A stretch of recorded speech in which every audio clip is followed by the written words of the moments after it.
যখন সতী মাতার চরণে প্রণাম করলেন, তখন মা উঠে নিমাইকে বক্ষে নিয়ে আদর করতে লাগলেন। বদন ঘেমে গেছে, মুছিয়ে দিচ্ছে, মুছিয়ে দিলেন। বাৎসল্য প্রেমের চোখ মায়ের জলে যেন ভরে উঠেছে। বদনের মলিনতা দর্শন করতে পারছেন না মা ঠিক মতো, তাই তাড়াতাড়ি করে একখানা প্রদীপ জ্বালিয়ে আনলেন। ঋষচিহার সীতা হইয়া রতন প্রদীপ লইয়া,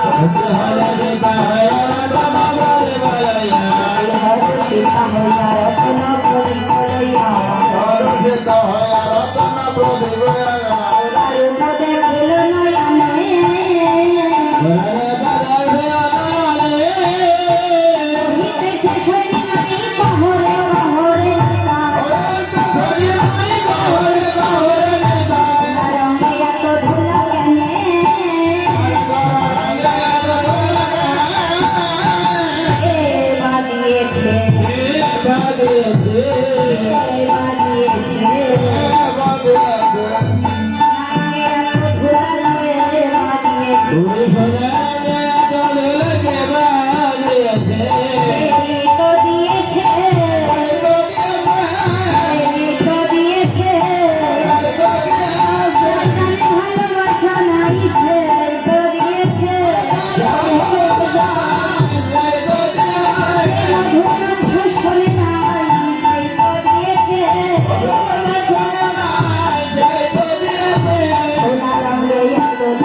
হরিনামের খেলা খেলতে খেলতে গৌরহরির অঙ্গে ধুলায় ধূসর হয়ে আছে।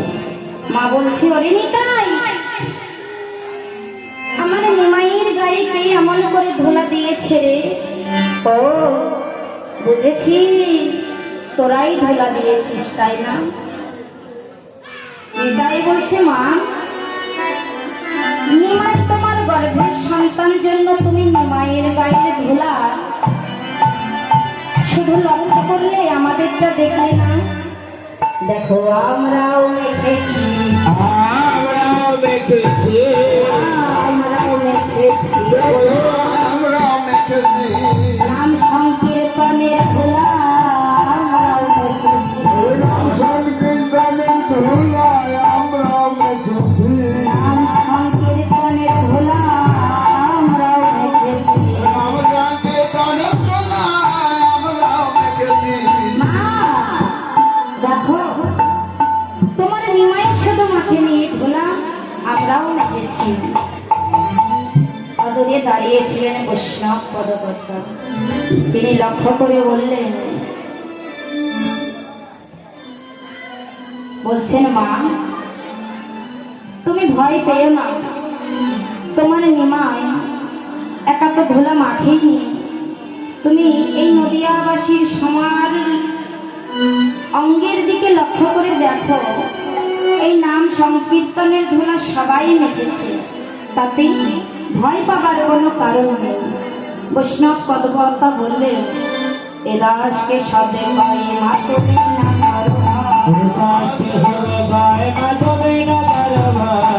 দেখে পারে সেই অঙ্গ,